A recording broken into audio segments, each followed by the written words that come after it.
Bismillahir Rahmanir Rahim. Alhamdulillahi Rabbil Alameen. Wassalatu wassalamu ala Rasulillah wa ala alihi wa sahbihi ajma'in amma ba'd.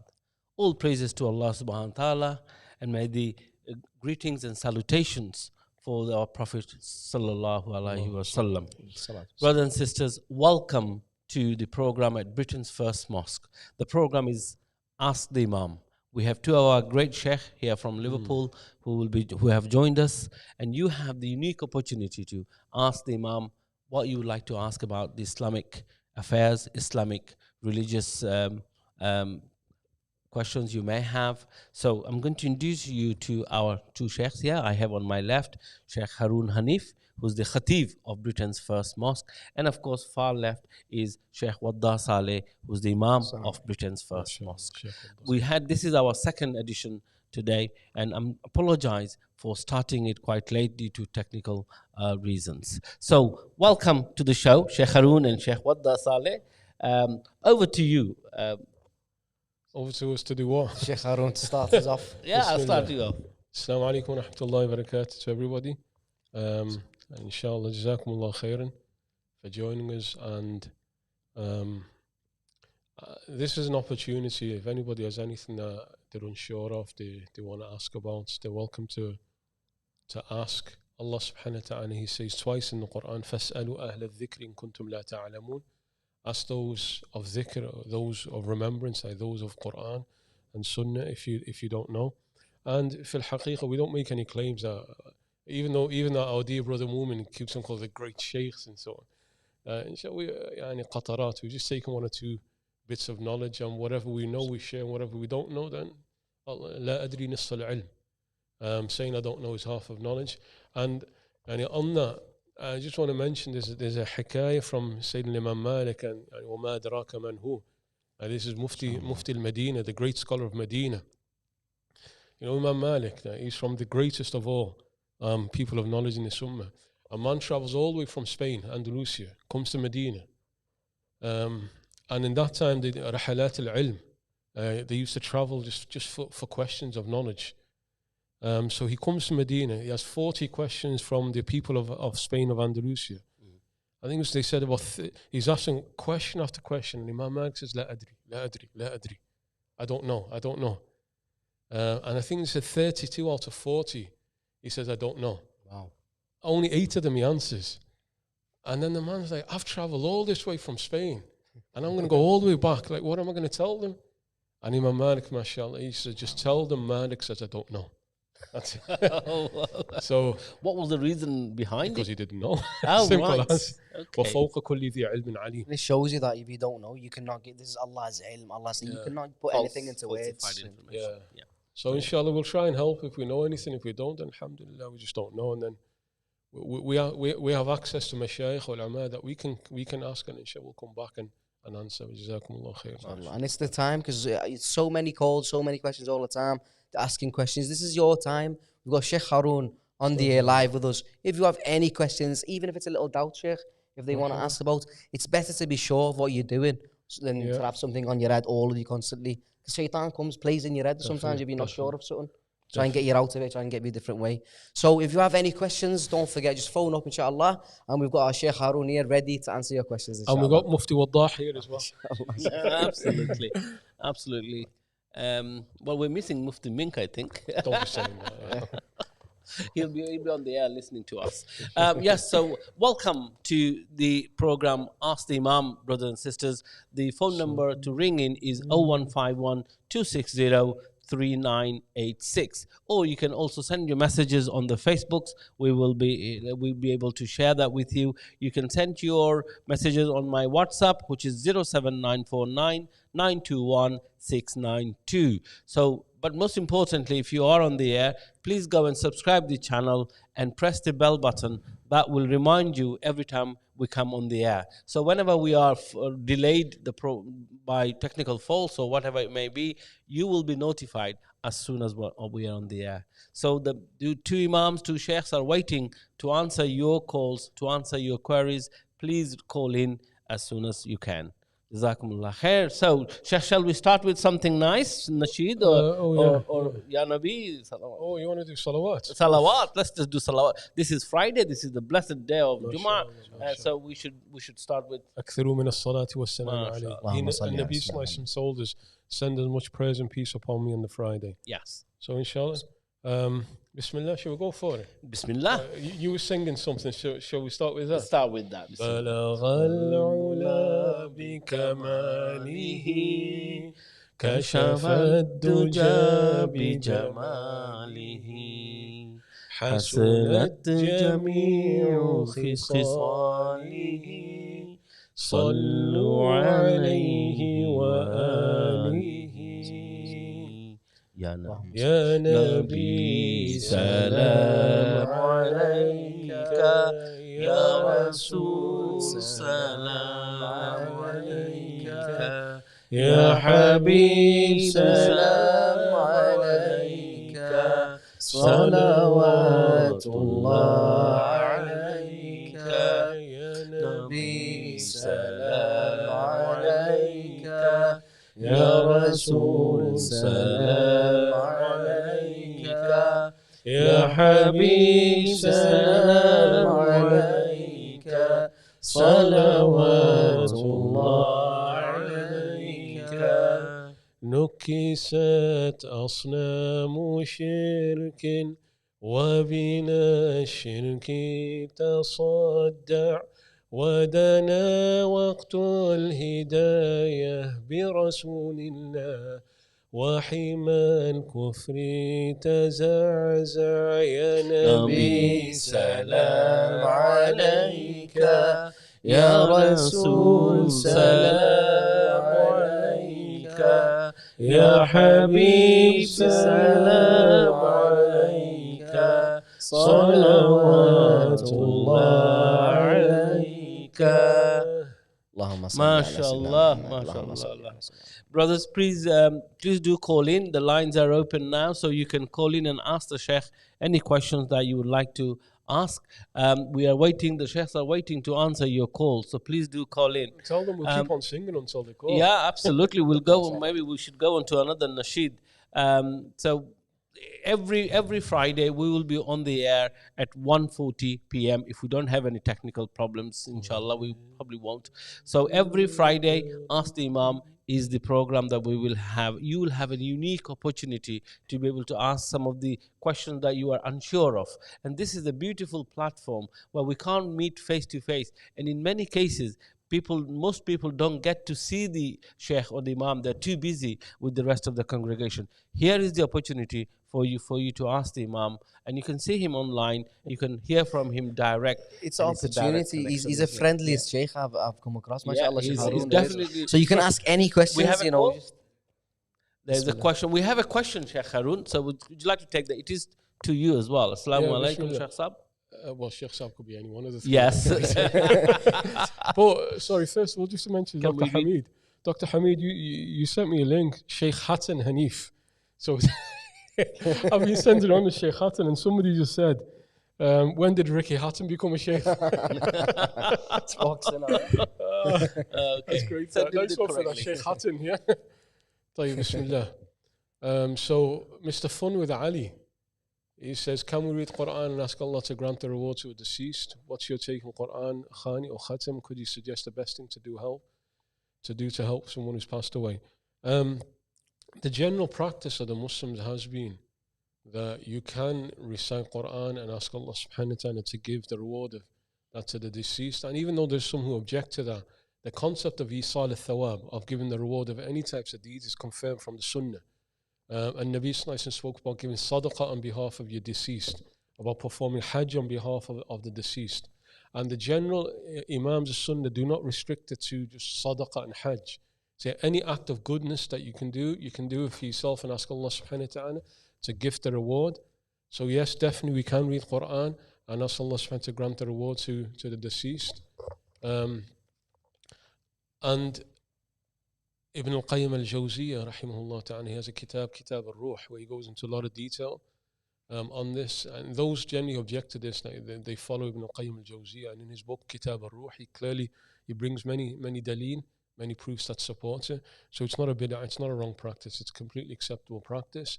But the last point there, could you suggest the best thing to do to help someone who's passed away? Read as much Quran as possible, do a'mal salihah, do good deeds, and as the Nabi sallallahu alayhi wa sallam told us, all actions of Bani Adam inqata'a min amalihi illa min thalath. All actions come to an end except for three. Right, so you yourself, when you're alive, everything you do stops except for three. One is sadaqa jari, one is walad salih yad'u lah, ilmun yantafa'u bih. So three things the Nabi sallallahu alayhi wa sallam mentioned. One of them he said, which is the point, walad salih yad'u lah.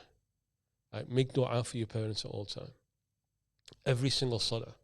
Abu Hanifa, the great Imam of Kufa, it is related from him that when his parents passed away, he said, after every single salah, I would make dua for my ustad and my parents, my teachers and my parents, and that's our duty.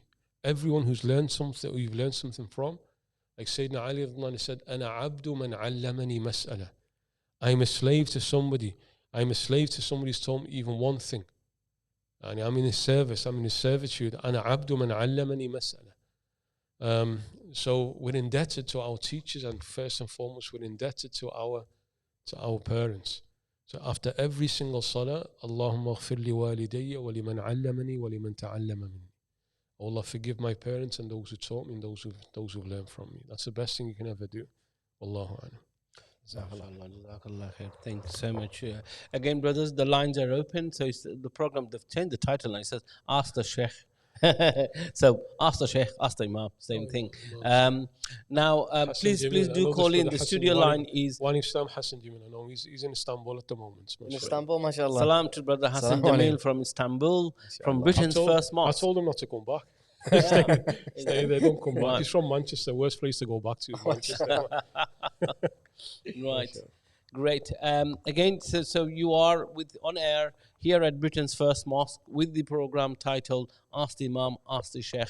So we're waiting for your call to be answered by Sheikh Haroon, Sheikh Waddah. Yes, please do come in. Yes. And this is Hassan, but it's a more general thing. Can you scroll back where Hassan says salam? Just go back.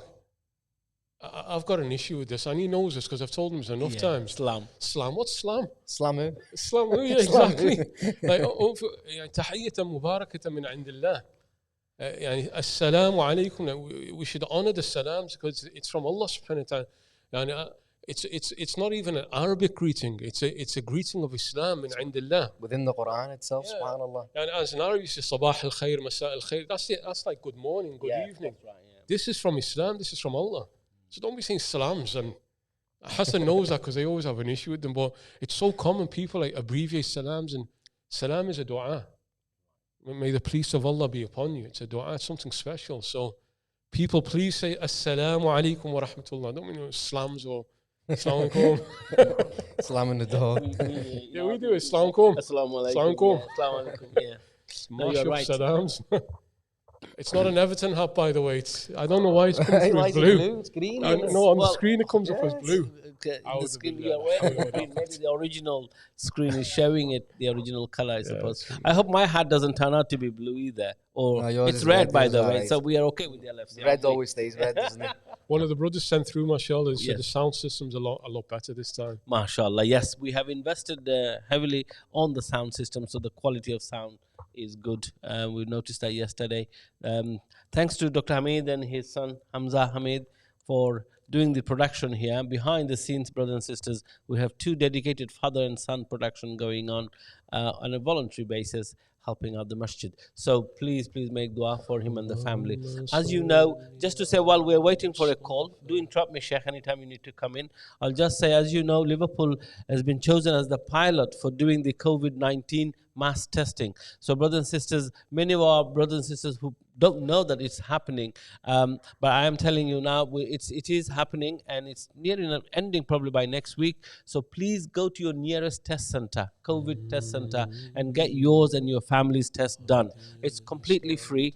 If you go to a center which is manned by Army, you'll get your results in half an hour. And if you go to a walk-through or a drive-through, mainly drive-through centers, you will get it the next day. day. It's very simple. I have done it with my family. The reason for doing it is if you are positive, at least you know you need to be careful and you need to isolate yourself. You're safeguarding your family, your extended family, the elderlies, and of course the community that you mingle with. So it's so important. Many of us don't have the symptom, but we may be the carrier. And like I said, many of our people are in hospitals. So make dua for my mother-in-law and father-in-law who have been affected by the COVID-19. I have some families in Coventry as well also. So do we have a question here? Salam Sheikh, what do you advise for children that suffer from stress? Do they suffer from stress? بسم الله الرحمن الرحيم الحمد لله رب العالمين وصلى الله على سيدنا محمد وعلى آله وصحبه أجمعين. And it's so unfortunate that like we live in times where everybody's stressed out. Everybody's stressed out, and even kids feel stress about. There's so much pressure that's placed on people from a very young age. So any practical thing is like parents should like relieve that stress by not expecting too much and not pushing them so hard that it makes them feel there's so much pressure on people. But it's a problem of society now, that stress and worry and concern about everything. We mentioned the khutbah, Nabi sallallahu alaihi wasallam, that's the real stress, like saving every single soul. That's real stress, that is. But it wasn't like stress. It was just like a worry that carried within him. So maybe parents need to think about how they're dealing with their kids, that the kids are feeling that you're so stressed out about everything. But in terms of spiritual, I think we mentioned this last week. La ilaha illa anta subhanaka inni kuntu minadh dhalimin. And also, and a relief from all difficulties. Allahumma salli wa sallim wa barik alayhi. Send salawat. Idhan yukfa hammuka wa yughfaru dhanbuk.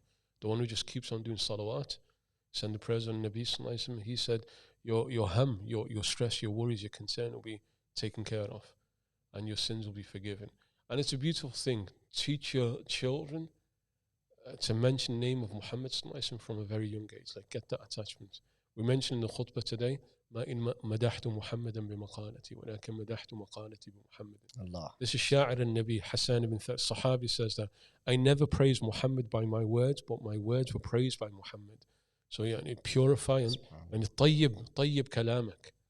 طيب كلامك. Like, purify your words by just Allahumma salli wa sallim wa barik alayhi. Kathrat as-salah wa salam alayhi. So get your kids into the habit of doing that, and inshallah ta'ala they won't be stressed out, depressed individuals when they become adults, inshallah. So basically it's about your Sheikh, when the Iman is up in a way, you have less stress if you like work it out in a way. When you got no belief and you feel like you've got something there, you feel that something's missing, so you feel that stress within. But as children, subhanAllah al-Azim, we shouldn't be feeling any stress, shouldn't be going through anything. As subhanAllah, and you've learned in your Quran, you learn in this, if you bring your kids to be grateful for certain things in life, they learn stress is nothing. You know, Allah subhanahu wa ta'ala comes first, and then you've got there. And when they learn to stress for the other people, for the ummah, for the other Muslims, that's when they'll see themselves as not really that stressed. When you look at other people who are worse than you in bad situations, you always remind your kids, you remind your family, you remind yourself that you're in a better position. You wake up in a better position than other people in half the world. So alhamdulillah, something to look forward to every day. No, absolutely. Stress is only, from my perspective, would be stress is only when you think it's stress. If what you do, if you enjoy what you do, if you like what you do, it's not stress. Turn the stress into a hobby. Turn your lifestyle or the work that you're doing or the help you're doing, whatever you're doing, into a hobby style. So if you want to do it because I want to help my community. I want to do it because I want to help myself. I want to do it for my family. So it's want to, not have to. You see, there's got to be a want to and willing to do it, and that will take the stress away. So as soon as you like something doing, you can work for 10, 12 hours and you won't feel the stress. Now there is. Can I just answer yes. that? I think there was a few questions. Are parents allowed to force you into and a it's career? tied into this, but your points are so beautiful. Like you should get your children to love these things. النبي صلى الله عليه وسلم قال حببوا أولادكم ثلاث خصال نبيكم ونبيكم وكتابكم وآل بيته أو كما قال. And that's the rough wording. The Prophet صلى الله عليه وسلم said, make your children fall in love with three things: your Prophet, the Book of Allah, and the family of the Prophet صلى الله عليه وسلم. So you've got to make not force them, but you're so right. Like, if you enjoy something, you'll never be stressed out about it. I'll give the example. I saw this from my teachers and even myself to an extent. Like, so busy, but we don't even consider it work. Like, you come here, you're teaching like day and night, and people are calling you every time of the day and night, but it's not work. It's something you enjoy doing. It's like you enjoy speaking about Allah, you enjoy speaking about the Nabi Sallallahu Alaihi Wasallam, you enjoy teaching Quran and Sunnah. So because you have so much love for these things, like, even though you're knackered and you're exhausted, and I actually saw this, like our Sheikh, they would fall asleep as they're teaching. They would fall asleep into their books, but they'd never stop. Why? Because they loved it. They loved it. So you need to make your kids love these things. Then there's no stress. Absolutely. Now, there's another question from Hassan Jamil, Sheikh. What is... Ask him as he learn how to say salams properly now. Well, you've given him a lesson on that one. What is the meaning of the advice from the Prophet Muhammad sallallahu alaihi wasallam about play with your children for 7 years? Does this mean we shouldn't correct them or tell them off at all? First of all, just before touching upon that and explaining for those who don't know the background to that statement, call in. Bismillah, somebody call in. We're waiting for your calls. We like to talk to people. So please call in, anybody. Even if you just say salam. I did that yesterday with these two, yeah. Absolutely, I just you did, him because I just want to say salam. But it got people going. That's the thing. I mean, yesterday's program was absolutely a super duper program because it was the first. We didn't even advertise, you see, on the air. And as soon as we came on the air, we were inundated with about 15 to 16 calls that we've taken yesterday. And you also came in, Sheikh, which is really good. Today, we are waiting for your call. So please call in today on the number 0151 260 3986. Alternatively, you can ask questions through the Facebook or on my WhatsApp. The numbers are on the screen.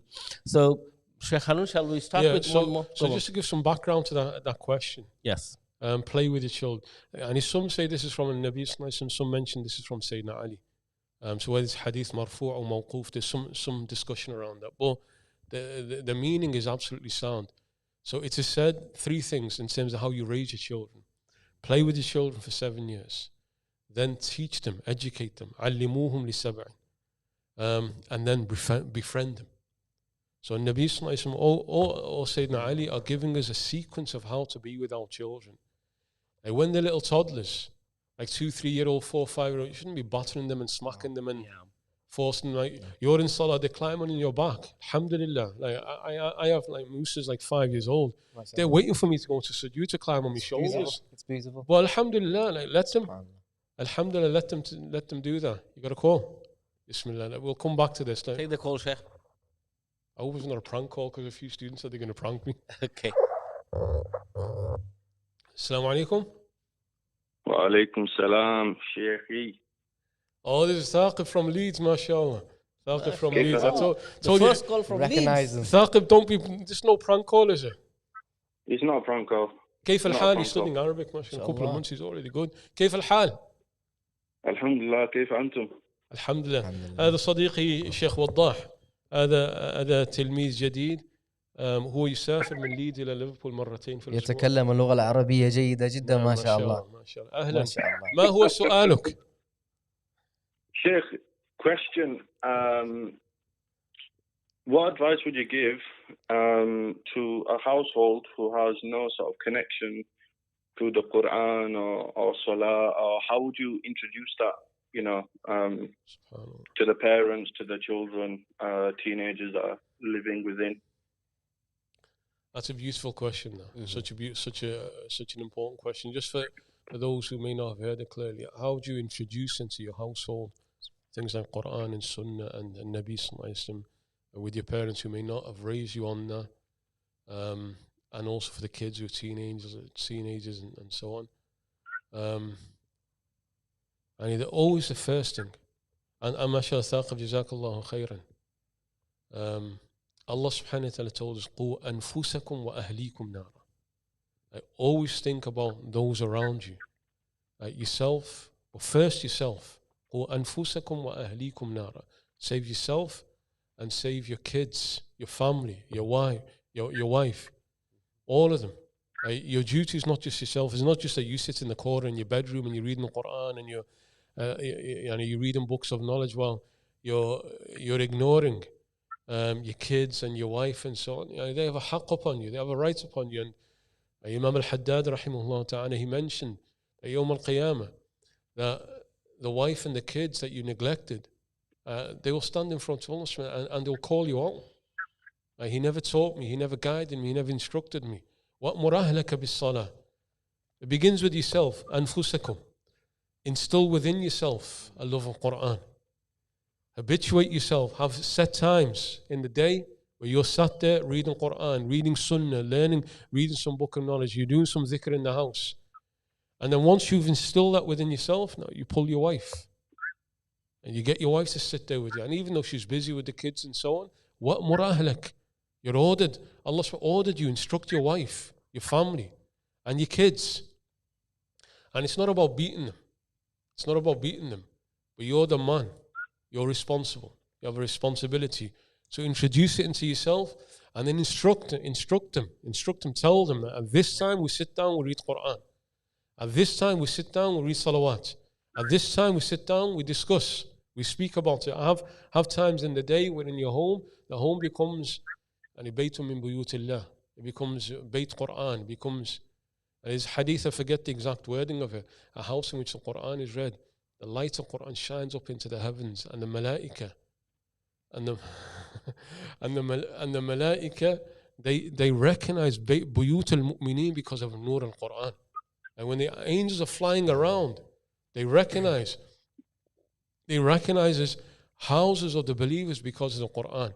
And the Nabi Sallallahu Alaihi Wasallam told us there's no Quran in the house and shayateen enter and angels leave.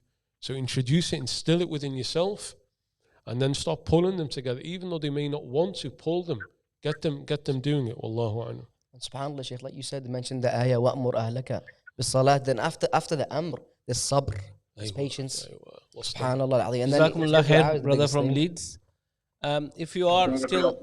Jazakumullah khair. Thank you for your call. The first caller was from Leeds. Let's see if we can get some calls from Liverpool, Sheikh. I think the people of Liverpool has gone to sleep. They're all Sheikh in Liverpool. They know everything.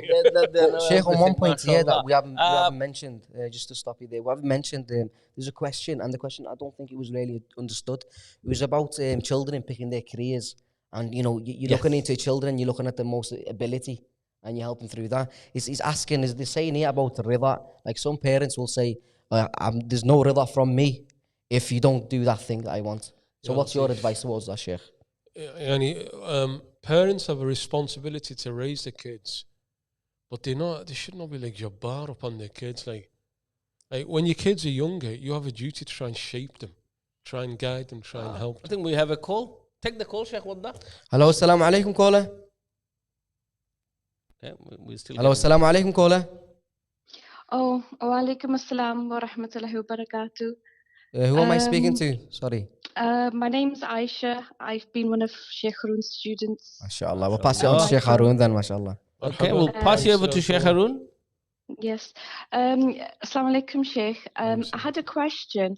So I'm trying to get involved in Muslim chaplaincy, and we've come across a question where sometimes family members they've been extremely pressurized to forgive somebody who's done something really ill towards them.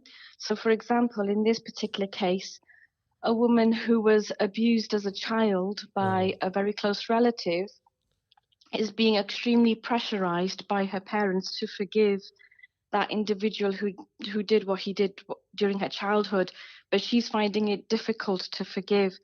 And she was asking us, so as a Muslim chaplaincy service, what do we say to her? Because she's in a really difficult situation. Just on that point there, just before trying to answer that, how close a relative is that person? Are we talking about like an uncle or somebody? Yes, an uncle who actually, unfortunately for him, he's on his deathbed, which is why, and often we're finding in these cases, hence there's so much pressure on the victim, who's probably nowhere near ready to forgive or face those, difficult situations, and they're being forced to forgive. And so the question we've been asked is, in Islam, Is that correct? Are we expected to forgive when we can't? Allahumma salli alayhi. It's such. Jazakallahu khairan for this question. And the truth is that it's such a widespread thing in the Muslim community, but as well as the wider community, not just a Muslim problem. It's a problem across the board. Like abuse of young children generally tends to happen in the homes. It's not usually a stranger. It's usually the worst is that it's parents are doing it, and it damages people. Now, in terms of this particular lady, and you say she's not ready to forgive. She's very far from her religion, Sheikh, which it's even more difficult now because obviously we're just trying to provide social care and help. But when they're so far away from their deen, it gets even more difficult to try and advise them Islamically.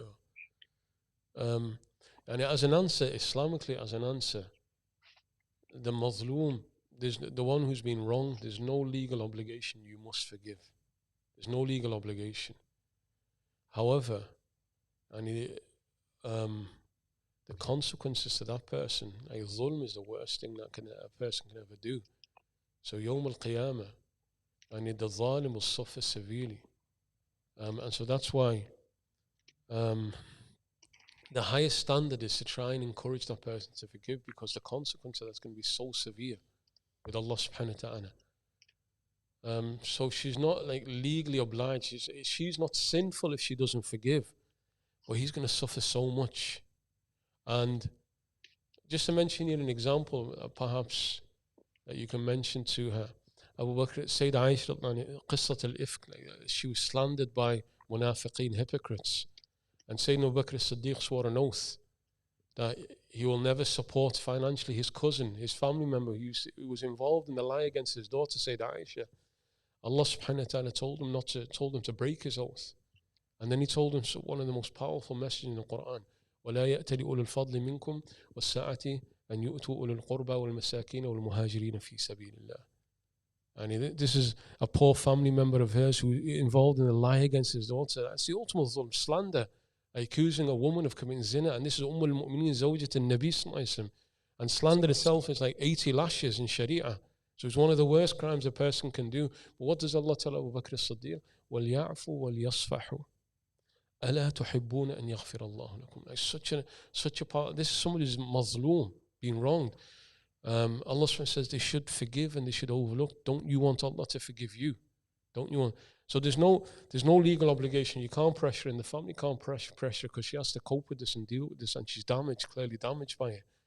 But encourage her. أَلَا تُحِبُّونَ أَنْ يَغْفِرَ اللَّهُ لَكُمْ. Like, try and get her to find Allah again and find the Nabi sallallahu alaihi wasallam again, and remind her that we all do wrong in our lives. And there's going to come a day where we stand in front of Allah subhanahu wa ta'ala and we've done zulm against Allah. We've done zulm against our own souls. We want Allah subhanahu wa ta'ala to forgive us at that point. So try and instill within her the sense of forgiveness. Help her find her deen. But there's no pressure upon her whatsoever. SubhanAllah. Such a problem. Like, there's quite a few. Shall we quickly move through them? Yeah. Can we go back to the original? Because we didn't finish the original ones. There was only 2 original points. Which one was that? Somebody on. There's a basic one here, Sheikh. Are our parents allowed to force us into a career we don't want to do? No, they can't, because you have a duty towards your kids at a young age. So you help them, you guide them, you shape them, but then you become an individual, a responsible individual. And in Sharia and in Islam, that's not like when you're 20, 30. That's like, and bulugh is like for a girl potentially 9 years old, for a boy like 12 years. It's quite early. So no, you make your own choices. They help you, they guide you. You make your own choices. If you can do it such that it pleases your parents as well, then there's no doubt. Ridallahi fi ridal walidain. And even if it means just giving up what you want just for the sake of your parents, ridallahi fi ridal walidain. The pleasure of Allah is in the pleasure of your parents. But if you're going to do a job that you hate, you're going to go into a marriage that you hate. No, you shouldn't do that. And parents, the lesson here is to the parents: don't force your kids to do things that they don't want to, unless it involves haram. That's the main thing. Even when you're looking at the Prophet ﷺ and during his times with the Sahaba, you have to look at your children, you look at your abilities in a way. So he could be good at something, you know what I mean? And the way the Sahaba, the Prophet ﷺ, he chose each Sahaba, and they've all had their own, you know, in a way, the talent, their own thing that they can concentrate on. And that's how he formed the whole group, the unity of the whole Sahaba together. And there's an importance there, like from a young age, you'll see what your kid's talented in. Everybody has an inclination. Like in our culture, they've all got to be doctors. They've all got to be like engineers, because that's where the money is. It's all about money, man. That's what it's all about. Leaving aside what's actually the child enjoys doing something, and so just push them down towards that. If there's khair, if there's good within that. Wallahu a'lam. Okay, let's take a few more questions. Can we just go back to that question which is tied in about the rida? Because that's an essential question. A lot of parents threaten their children not to give them rida if they don't become what they want. Can their dua be accepted? Isn't it dhulm? I've heard that Allah. You're absolutely right. Allah subhanahu harrama ala nafsihi dhulm. Allah made haram upon himself. Allah subhanahu will never do dhulm. And he made a haram between you. And the father and mother can't be zalim against their own kids. They can't do injustice to their own kids. Now moving at that level of like, will Allah accept their du'as and so on? This is your father and mother. Like you don't want them to be at that level. But parents, there's a perspective of parents and kids. As kids, your parents are your parents. Even though they do the worst wrong to you, just forgive them. Forgive your parents. Let go of it. Let go of it. The Sahabi, Sayyidina Sa'ad ibn Abi Waqqas, whose mother was trying to force him into kufr. Allah subhanahu wa ta'ala, وَإِن جَاهَدَاكَ عَلَى أَن تُشْرِكَ بِمَا لَيْسَ لَكَ بِهِ فَلَا تُطِعْهُمَا وَصَاحِبْهُمَا فِي الدُّنْيَا مَعْرُوفًا. They try and force you into kufr. Like somebody's a convert, you got father and mother like cursing you and cursing Islam and cursing Nabi Muhammad. Don't listen to them. وَصَاحِبْهُمَا فِي الدُّنْيا مَعْرُوفًا. But they're still your father and mother. And that's even a non-Muslim father who's cursing your religion. So from the perspective of the kids, just let go of whatever your parents are doing. As for the father and mother, don't be zalim against your kids. Don't do wrong against your kids. Don't wrong your kids. Like your kids are not yours to do whatever you want with your kids. You have a mas'uliyah towards your kids. You have a responsibility to shape them, to help them, to guide them, to raise them to what's best for them. Not what's best for you, what's best for them. Always remember that as parents. Wallahu a'lam. Sheikh, and just one thing about that as well. And it just brings up the dua, when parents make dua upon their children, not realizing that this dua could straight away be accepted by Allah subhanahu wa ta'ala in a way. So just give them advice. The problem is the opposite though. No, you're right. That's so important. Always make dua for your kids. Don't ever make dua against your kids, because you'll destroy them completely. It's true. You'll destroy them completely. Even though you feel that your kids wronged you, don't make dua against your kids. Make dua for them to get better, maybe. They threaten if you don't marry her, I'll do badwa against you. I'm going to curse you forever and so on. You'll never come to my funeral. It's very common in the Asian culture, but I'm not sure about all of them. We're all in this together. So here we are. So please, parents, do not give badwa to your children at just any for those point who in know time. some badwa is like la'na, curse. Don't ever curse your kids. What language is that? Badwa. Badwa Is a Bengali language. It's a Bengali. I'm playing in Bengali now as well. Yeah, that's it. Yeah. Let's go on to that one. Can we take this question? Because these are, mashallah, jazakumullah khair to all of you. Like these are so relevant questions, so deep questions. Also at the same time, please call in for all of us. Let's just go back to that question. What would you advise for sisters who want marriage, but without making themselves vulnerable to brothers who abuse marriage solely for nationality? For example, if a sister wants to wish to marry a brother who has no status, yet she does not want to sin. Sabr. And here, the woman needs to use some sense here. Okay, she got into a relationship with him. She says that I've fallen for him, but she can clearly see that she's using him. And then she gets married to him, and then he's like, in a sense, he's abused her. But why are you getting into that relationship with him? You know exactly what's going on there. So when the relationship begins with haram, with haram, then you're exposing yourself to the worst of situations. So yes, there are women, and on the point of vulnerability of women, that's why in Islam you have the wali. That's the central purpose of the wali. The wali is the guardian. The father, like this man wants to go with this woman, wants to get married. Tayyib, go and speak to me, dad. Then we'll see then we'll see. And I remember this a long time ago, because you have all of these like marriage websites, Muslim You have all of them going on there, and a lot of people just messing about, and they're just trying to chat up women. So one brother, he says his sister's on there, and somebody's got in touch with her. What should he do? I said, tell him, contact me, brother. The moment she said that, he's like, whoa, this is too serious. True, I said, that means he was messing about. Yeah. He wasn't serious about it. Like, if a man's serious about a woman, and it's not just test the waters, bismillah, go and see me dad, go and see me brother, like get serious about it, then you'll know where there's, and that's why wali is so important. And according to most of the imams, Shafi'i, Malik and Ahmed, a woman can't get married without permission of the wali. The woman, and the Nabi sallallahu alaihi wasallam indicated that. أيما امرأة نكحت بلا إذن أو بغير إذن وليها فنكاحها باطل باطل باطل. And Nabi sallallahu alaihi wasallam indicated that. That's why you have wali. So when a woman's saying she's vulnerable and so on, yes, it happens.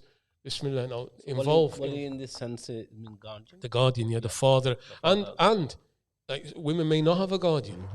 Then appoint a guardian. Yeah, appoint a guardian. Find someone. Some our students like convert and don't have it. I'm their wali. I'll be their wali. Like go to the Imam. Go to a male responsible member of the Muslim community that you trust. Yeah. And he will back you up. Like he will act on your behalf. So the system wali is so important in Sharia. Allahu Akbar. Okay, let's move forward. Do we have another question? Salam. Is it true I don't have to pay tax? What tax is that? What's going on? Ignore some students. Forget that. Just ignore that. You pay your tax, whoever. I know some year 3 micro madrasa students are trying to mess me up. Right. Pay your taxes, you. Be a law-abiding citizen. Adam Be a good citizen. I'm gonna go at you there. Yeah. Shall we just do one nasheed then? We haven't done much of the nasheed. No, you know what? There's I think we've done all the questions. No, what's this one here? Abdul Rahman Ali Arshad. What is he saying? Assalamu alaikum. How can we truly love Allah subhanahu wa ta'ala and His blessed Prophet sallallahu alaihi wasallam? Subhanallah. Wa alaikum assalam wa rahmatullahi wa barakatuh. There, see, Hassan Jamil before is mates with him. Hassan says, Sam, this one gives the full. This one gives the full, mashallah.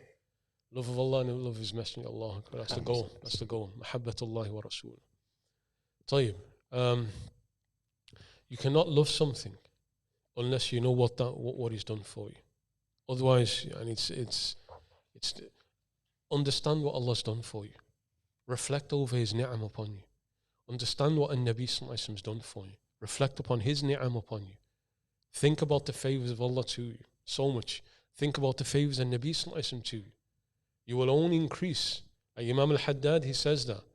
He says reflection over favors of Allah subhanahu wa ta'ala is what increases your love of Allah subhanahu wa ta'ala. Reflect over what a Nabi sallallahu alaihi wasallam has done for you, that will increase in your love for Muhammad sallallahu alaihi wasallam. Wallahu a'lam. I think our brothers and sisters on the line are pretty shy to call in, Sheikh. So please, if you can pick up the phone, call in the studio line. It makes it much more live and more exciting. And the number is 0151 260 3986. So we are waiting for your call. Please ask the Sheikh while he is still available with us. The time is running out, so ask your vital question now. Now, can we take this question while we are waiting for a call, Sheikh? Have a go. I've noticed... It's not the same one as before. That's the same one. It's a slightly different question, the same person. I've noticed especially women who are divorced are more vulnerable as you have needs, emotions, and physical, yet unfortunately lots of brothers now abuse this matter, which leaves many sisters more afraid and more vulnerable. What advice do you have for them? Again, especially in the Asian culture, I don't think it's the same to the degree in the Arab culture, but once a woman's been divorced, it's like she can never get married again. It's almost like she's off the shelf and that's it. That's true, even within the Arabs itself. Yeah, and that's a musibah. Yeah, that's a problem. When you look at Nabi sallallahu alaihi wasallam, he married so many widows. So many widows. He married so many widows. He has so many raba'ib, so many stepchildren. And Nabi sallallahu alaihi wasallam wasn't married just for desire and pleasure and so on. Like the only unmarried woman that he married, Sayyidah Aisha, Sayyidah Khadija, and he sallallahu alaihi wasallam, he's so many households that he's raising by himself. So the men in the community need to start manning up and start marrying women because they're divorced, and don't see a divorced woman as like. In terms of the women themselves, like, we just have to advise them. It's very just be patient, and Allah, He'll give some openings for you, and however difficult it may be, and avoid falling into haram. And avoid falling into haram. لا تقربوا, not لا تزنوا, لا تقربوا. Don't come near it. And don't get into casual conversation, casually meeting up, like, because I'll tell you this. I'll say this. One of my teachers, Simon Nossi, and he said, "Women, always remember that men are wolves. Men are wolves. Men are predators, right? Men are wolves. They always have ulterior motives. Like when that man's coming to you smiling and he wants to talk to you, men are wolves. So be careful. Be careful getting too close. Be careful, because once a person's emotionally attached, it's difficult to break it. So لا تقربوا. Allah subhanahu wa ta'ala doesn't say don't commit zina, He says don't come near it. Don't come near it. Wallahu a'lam. Allah subhanahu wa ta'ala have sabr with Allah subhanahu wa ta'ala, that Allah will give openings and He will make things. And can I mention something else? Yes, of course. Please do. Women and men accept that polygamy has come from Allah for a reason.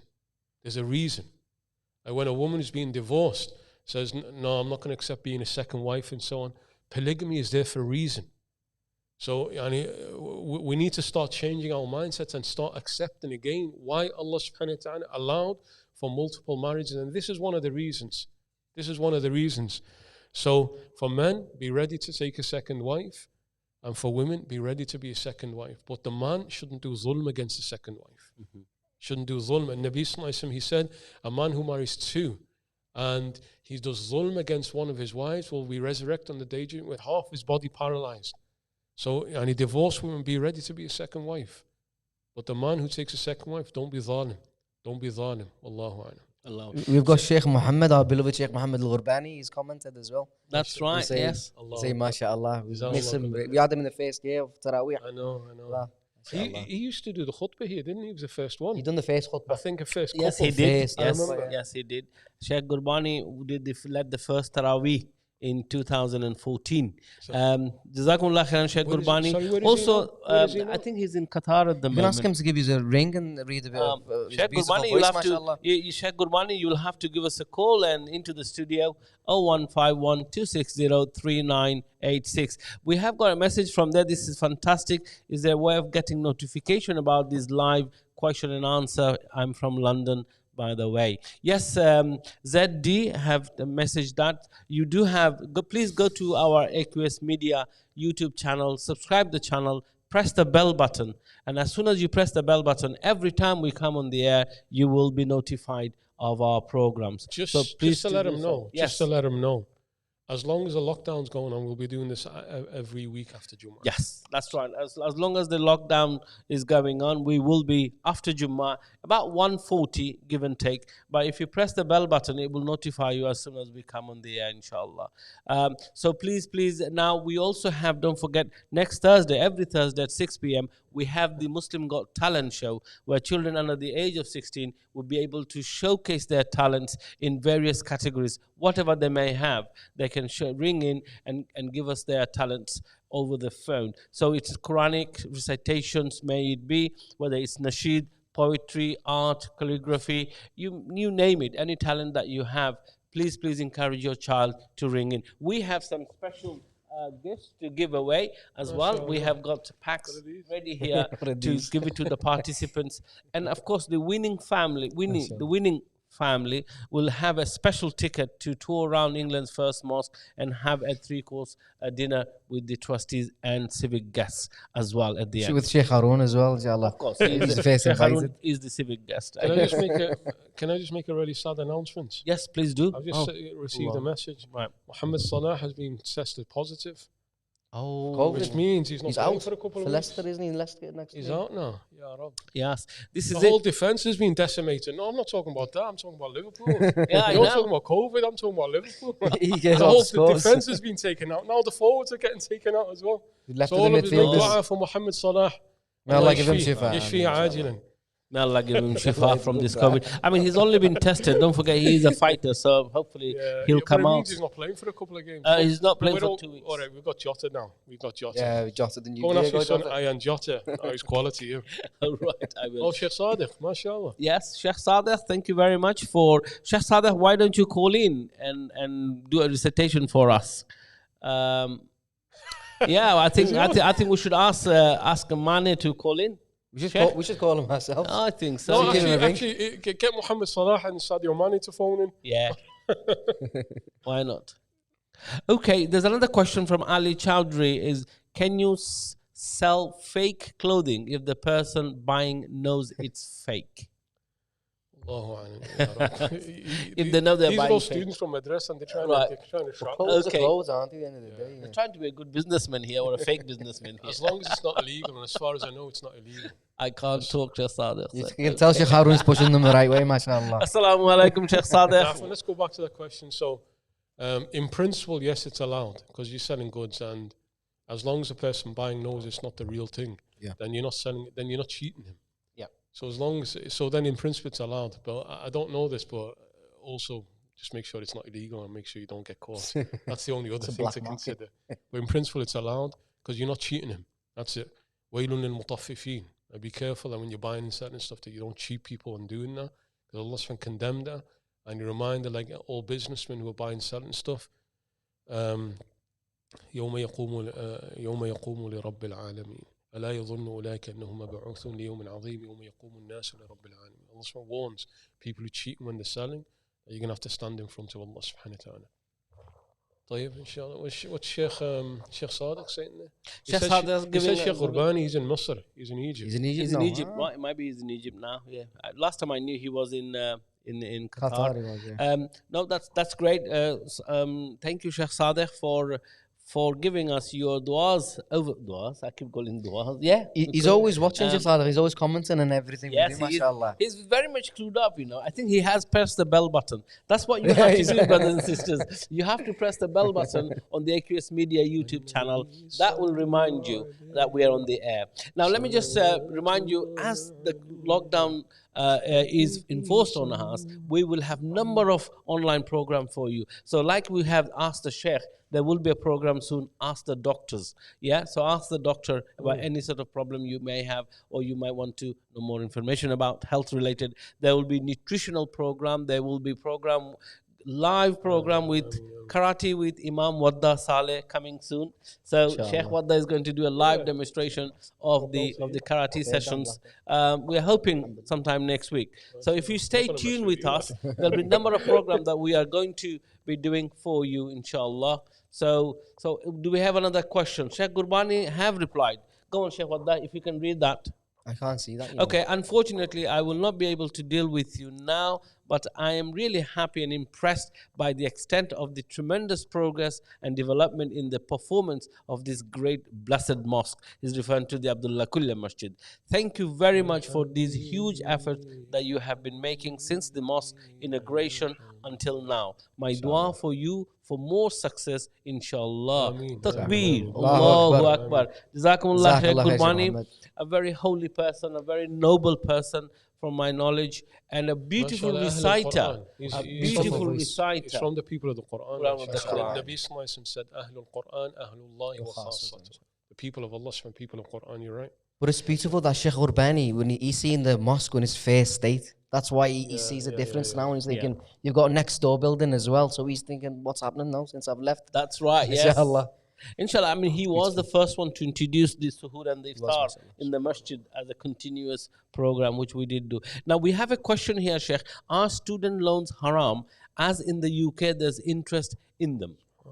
I don't think there's interest in the student loan, but you have to pay them back. No, there is. There is a small amount, isn't it? Yeah, of course. It's a large amount, so that was small. You pay them on your 21, you earn more than £21,000.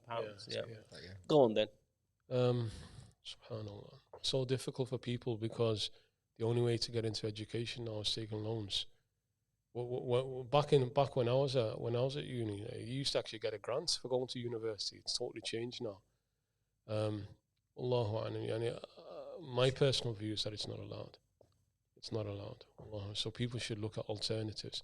You're also seeing a beginning of a trend as well, especially with young people, that they're getting into apprenticeships rather than going straight into university. Because think about it, like you go to university, you get a degree, you're saddled with a lifetime debt. And even at the end of it, there's no guarantee of a job at the end of it. There's only a few degrees where you're guaranteed a job at the end of it. So Allah, my personal view on this is that it's not allowed.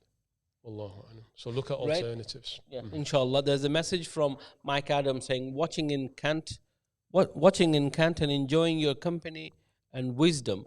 Thank you. I was a guest at the mosque last year and was made very welcome. Of course, Brother Mike Adams, you're more than welcome. Britain First Mosque is a special mosque. So when the lockdown is over, please pay a visit to us. Let's take one more question. Assalamu alaikum. What is the best way to give dawah and to introduce the topic of religion to others?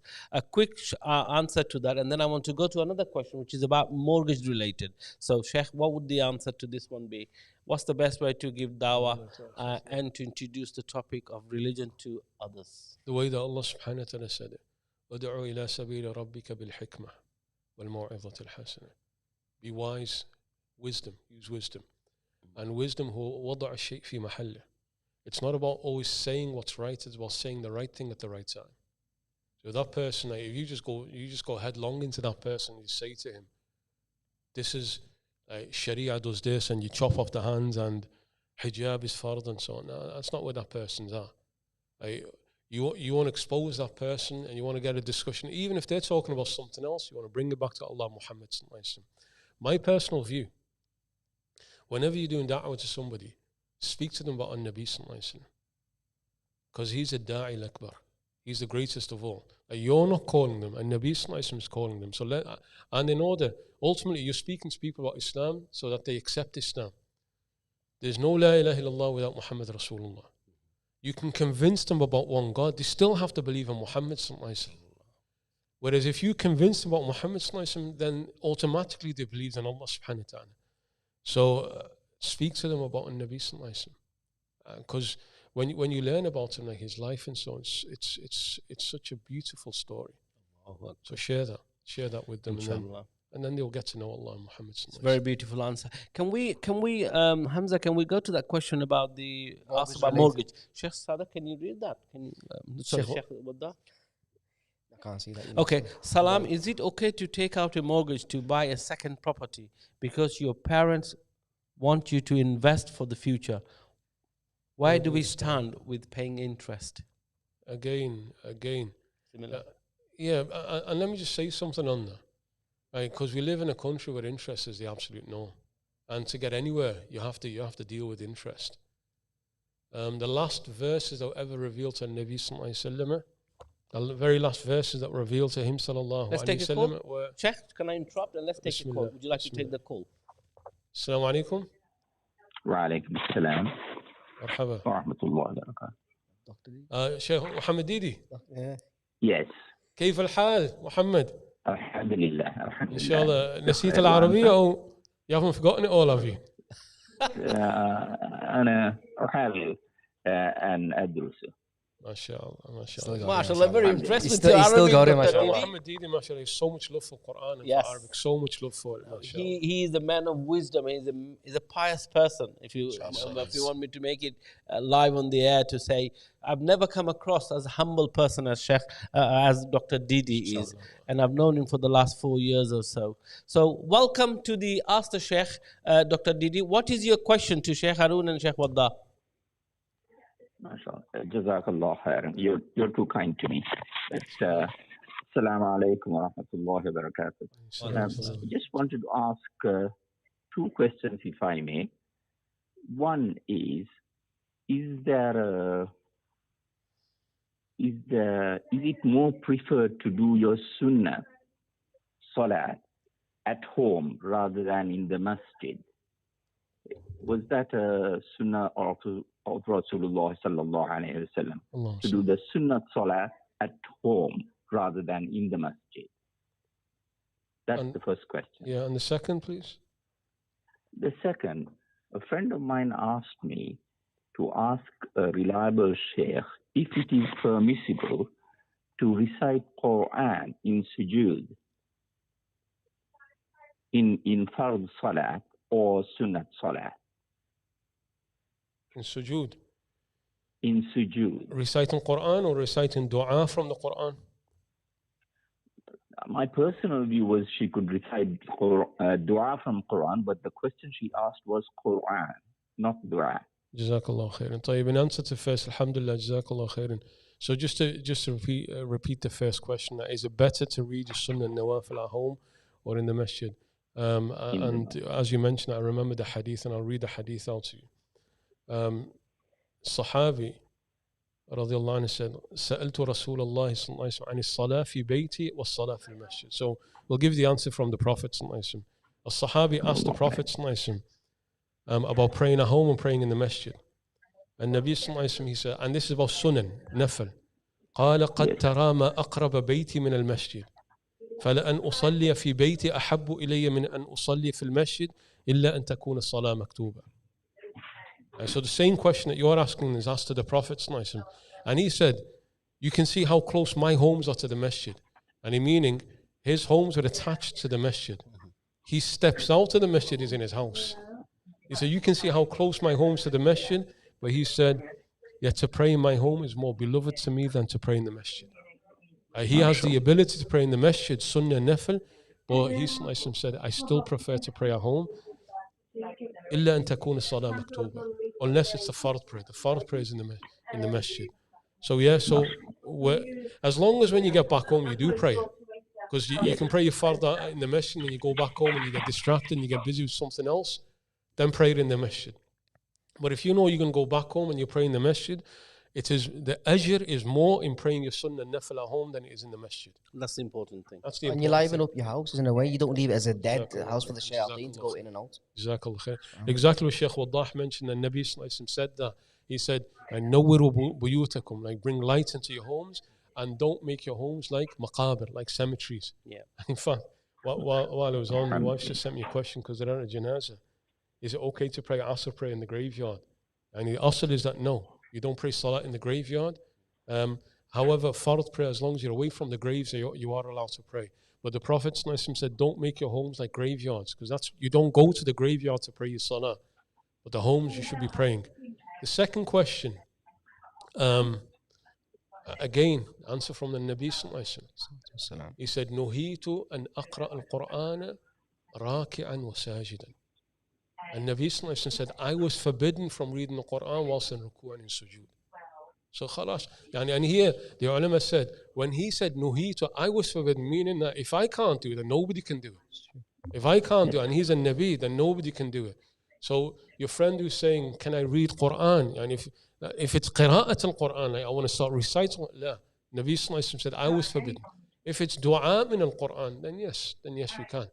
And yes, you can. Allahu Allahumma jazakumullah. And I think also if parents do pray at home and the children see them, that's the best example ever. Because every time I pray, say for example Maghrib with my son, I gave him to do the Iqama, and then almost 2 hours are praying together. So if parents can actually pray, whether it's Sunnah, Nafal, or even Fard, if they can't go to the masjid because of lockdown, with children, it's far more better example that they learn from. Go on, Sheikh. Who leads the prayer? I lead the prayer, but soon I think I'll ask my son to lead the prayer as soon as he's got a bit more With Imam confidence. Shafi'i, it's allowed for a child who's above the age of 7 to lead the prayer. All the Imams said no, it's got to be an adult. But Imam Shafi'i, mine's, I'm 9 years old. So he potentially could lead it. Yes, I think I'm trying to build his confidence. He was Do you know what? nervous It's a about good giving point, Iqama. that, because I'm looking at my life when I was started as a kid. My dad was always insured that I'll do the adhan and your brother does the iqama. It's when you get them involved, your kids, while you're doing your prayer. And even Sheikh Sadiq, he made a joke about it last time. I came to the mosque and it was after the time of the prayer. This was when I was a child. And he was like, have you prayed? I'm like, yeah, I've prayed at home. Goes, why have your dad's opened the mosque now? Your dad's the Imam and you're the mu'adhin. Like he was trying to tell me, come to the mosque and pray in a way. But it shows you that it does build up your confidence. You do want to, like when you're older, when you hear your dad read Quran all the time, you want to do that as you're older. And it becomes not the norm when they're not away and there's no prayer in the house. Feels, well, where's the adhan? Where's the thing? Do you know what I mean? And also, I think, I spent about more or less 3 to 4 minutes doing some of the zikr and also dua. So I repeat, he repeats with me. And by doing that, test him, Sheikh, when you see him. He has learnt 4 to 5 duas already by repeating with me. So again, I think children are very important, and parents play a vital part in bringing them up to speed with everything really, whether it's prayer, it's education, or manners. So, brothers and sisters, please do call. We just had a call from Dr. Didi. We had a call from Leeds. We are a bit short today of people ringing in, but we're having lots of questions on our Facebook or on our WhatsApp channel coming through. Don't forget the talent show, which will take place on Thursday at 6 p.m. Please join us. That's a very big one. It's for the children up to the age of 16, where we will be showcasing some of the talents that the children have and also giving special prizes. I'm going to keep the prizes secret, Sheikh Haroon, and we'll probably announce it on the day, which is Thursday. Now, do we have some more questions? Sheikh Haroon, would you like to take this Javed Chowdhury's question? Is it permissible? Is it permissible to pray only fard salah when at work, when unable to pray sunnah and nafil, and should you make up the sunnah and nafil later? First of all, sunnah and nafil is not fard. So is it permissible? Yes, it's permissible to only pray the fard. And if a person just prayed fard and nothing else and made sure he always prayed fard, then it's permissible. He doesn't fall into sin. So if because of work you've only got enough time to pray your fard, then just do your fard. If you get back home and there's still time, you're still within that prayer time, and you want to get the great reward of praying sunnah and nafil, then do it at home. But should you make up sunnah and nafil later? No, there is no qada of sunnah and nafil because he wasn't required to do it in the first place. So the time's gone out, then there's no qada. We should not treat the sunnah and nafil the same as a fard. Wallahu a'lam. Yes, that's right. Yes, we are running out of time.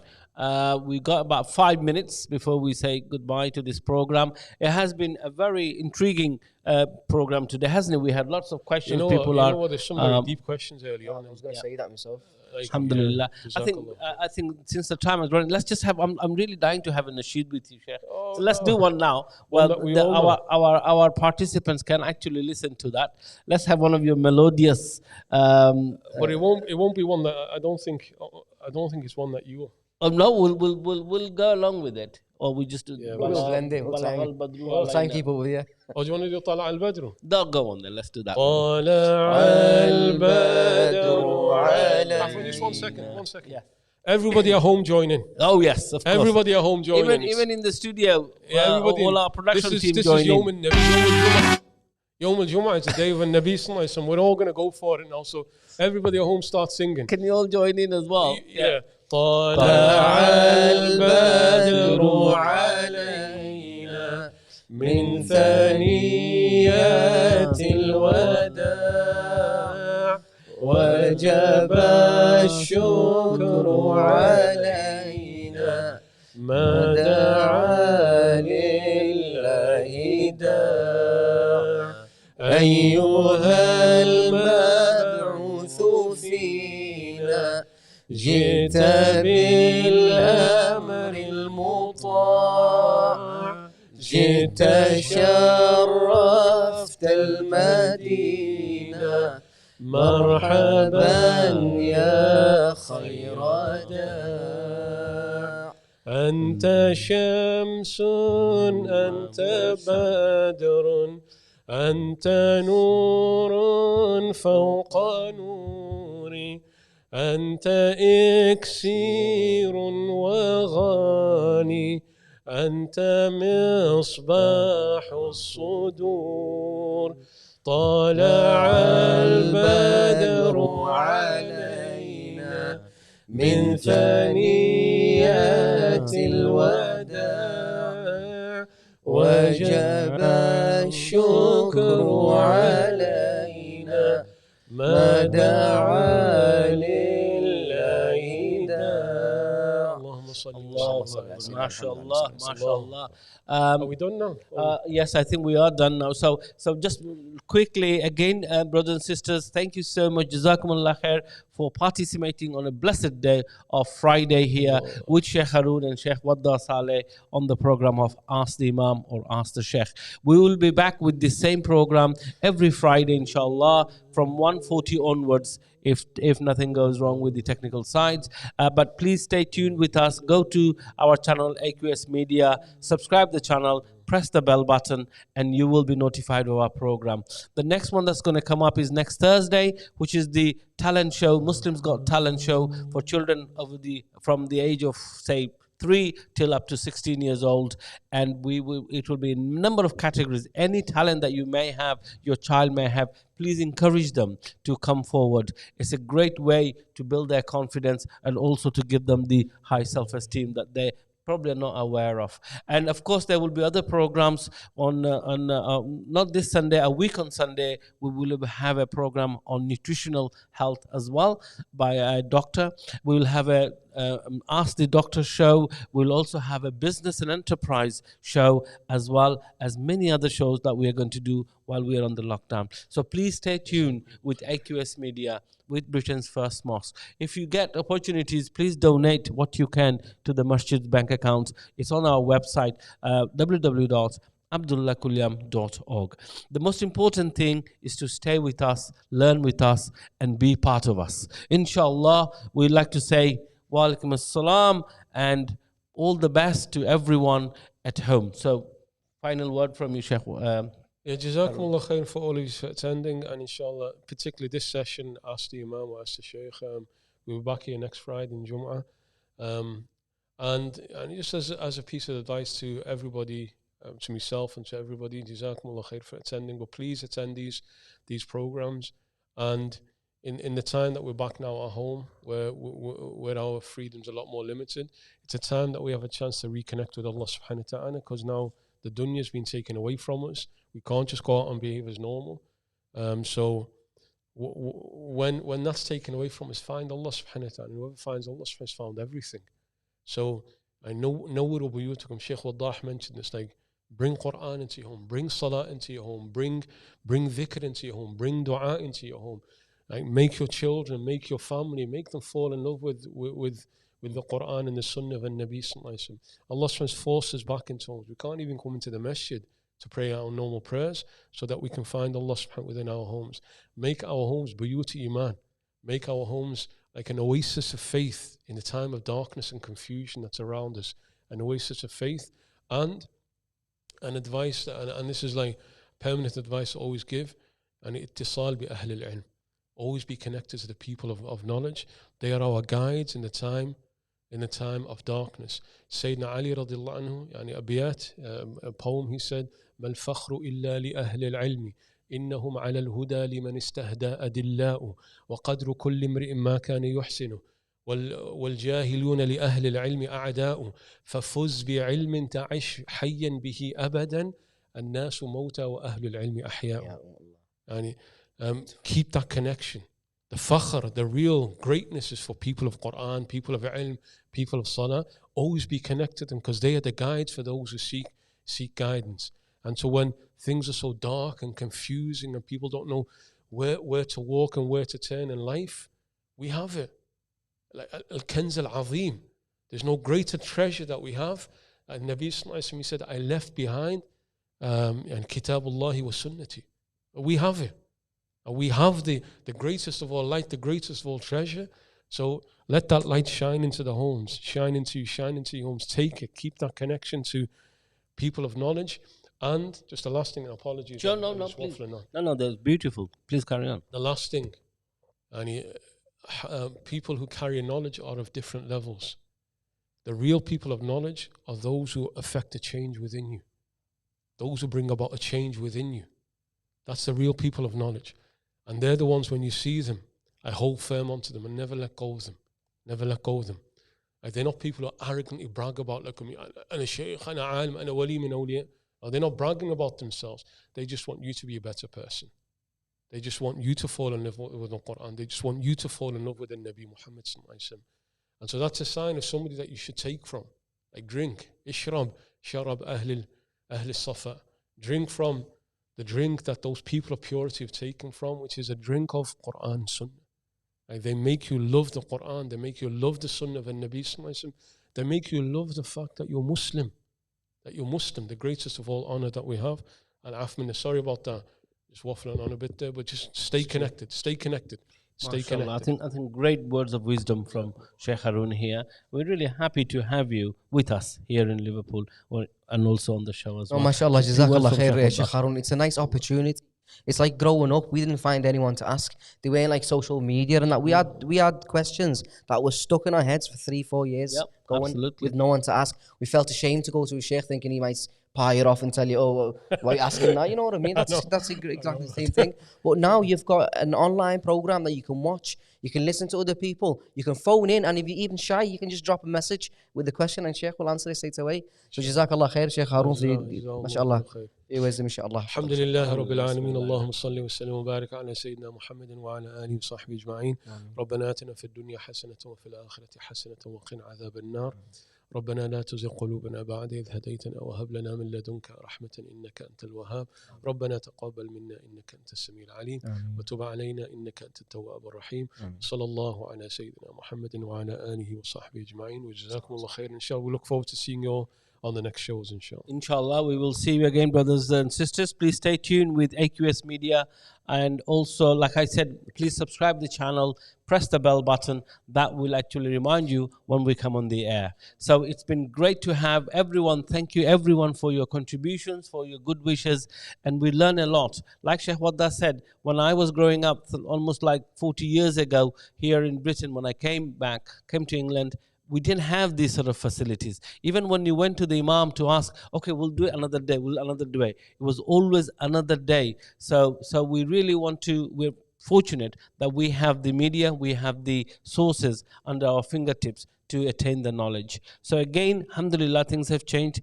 Until Thursday, next program is on Thursday, the talent show. Please join us at 6 p.m. And then again, join us on Friday, Ask the Sheikh, at 1:40 p.m. after Jummah Salah. Jazakumullah khairan to my guests, and also Jazakumullah khair for joining us and being with us. Assalamu alaikum wa rahmatullahi wa barakatuh. MashaAllah.